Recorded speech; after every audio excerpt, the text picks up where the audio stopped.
Myoho Renge Kyo, Myoho Renge Kyo, Myoho Renge Kyo. This is Jimmy. I'm glad you were able to join us in the Sonoran Good Karma Cafe today.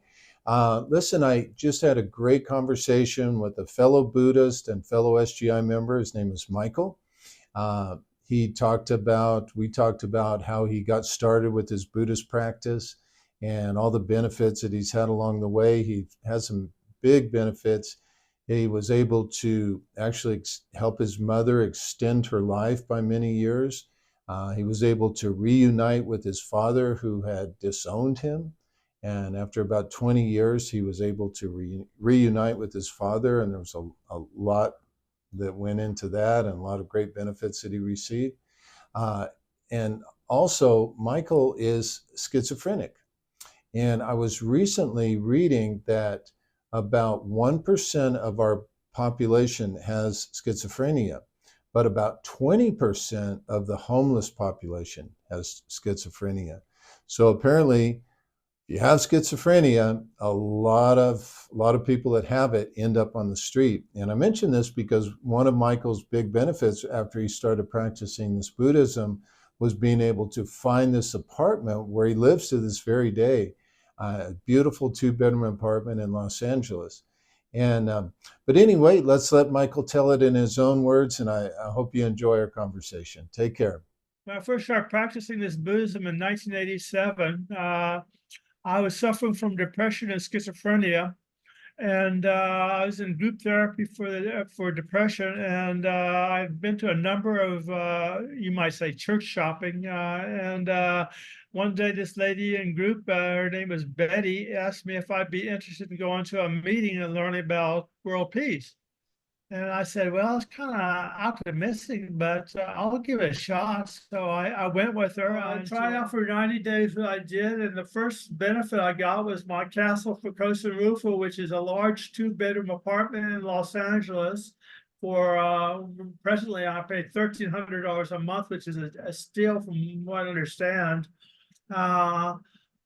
And my mother died in 2014, so I've been living here on my own. But during that time, my father and I had disowned me 6 years prior to my practicing this Buddhism. And because of the fact that I allegedly made a pass at his wife, and I kept saying I didn't. And finally I said, if you want to believe it, go ahead. He said, fine. I don't want to ever see or hear from you again. And that was the last I heard of him for 27 years. Right. And she said she wanted us to be reunited before she died, and she died about 3 months after that. Wow. And he said, I want you to have something. And he asked me how much you're worth. And I said, Daddy, I don't have a penny to my name. I'm possibly going to be filing bankruptcy when I get back to LA. That's how much deep I'm in debt. And he said, well, I want you to have these 4 acres of land. And I also want you to have this house, a 1-bedroom house, as well as some stocks of several hundred shares of stocks that I own. And Shirley also wants you to have her shares of utility company stocks that she owns. And So basically, before you started practicing, he had disowned you. Yes. And then you start practicing, and then all of a sudden, out of the blue, you get this call, right, to go help him with his dying wife. Right, sure. Receive all these financial benefits. Right, no doubt about that. It shocked me because I didn't even realize it was at the time. I was so much interested in caregiving for Shirley. She died at home and early in the morning, and back to her. I hate to deviate from it, but my mother woke me up in the morning in November, stating that in 2007 that she needed to go to the ER. And I didn't know why. I said, sure, okay, 2 o'clock in the morning, let me get dressed and go. And I drove her to the emergency room in Glendale, and they told me that she was having a stroke. Not that she had a stroke, she was having one. Oh, wow. because she woke up in the morning and she felt something was wrong, but couldn't put her finger on it, and took an aspirin and asked me to take her to the hospital. And it turned out the aspirin lessened the effect of the stroke, and they treated her, gave her blood thinners and what have you. And after they released her from the hospital, after 3 or 4 days of staying there, putting her on observation, we got confused in regards to the doctor's orders, and we doubled up on their blood thinners, and she hemorrhaged. And I had to take it back to the hospital, and they found a tumor in her, and they said they scheduled an appointment that afternoon with their OBGYN, and they did a DNC on her and found out that she had stage 3 cancer. Oh, And wow. if they hadn't she had not hemorrhaged, we might not know she had cancer at all. So afterwards, she said, I always wondered how you would handle if something happened to me. And she said, I'm so amazed at how calm you were during the whole situation and what have you. Yeah.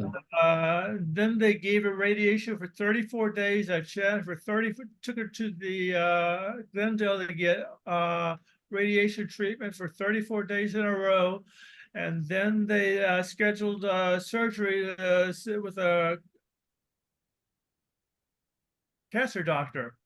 And he said that when he went in, he couldn't find the cancer. Couldn't find the cancer. It's gone. And so he did. Wow. He did a hysterectomy to make sure that the cancer didn't spread. And she died several years later, not of cancer, but of sepsis. So Oh, I consider that, like Nichiren says, I pray to the Lotus Sutra, and not only was my mother's cured of her cancer, of her illness, but her life was prolonged. was prolonged. Yeah. I can see Yeah, so clearly how you've been protected with this yeah, practice, with the beautiful apartment, with financially you were protected.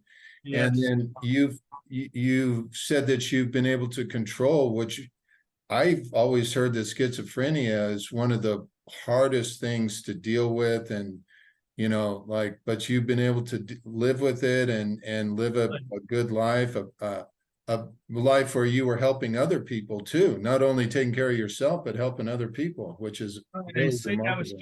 schizophrenia that you have to, as a situation that you stress aggravates the situation, but I did not have a stress-free life. I see the things, but I hear the things derogatory towards me, saying that I'm no good and I should end my life and kill myself, which I did a number of times, attempted to commit suicide prior to practicing this Buddhism.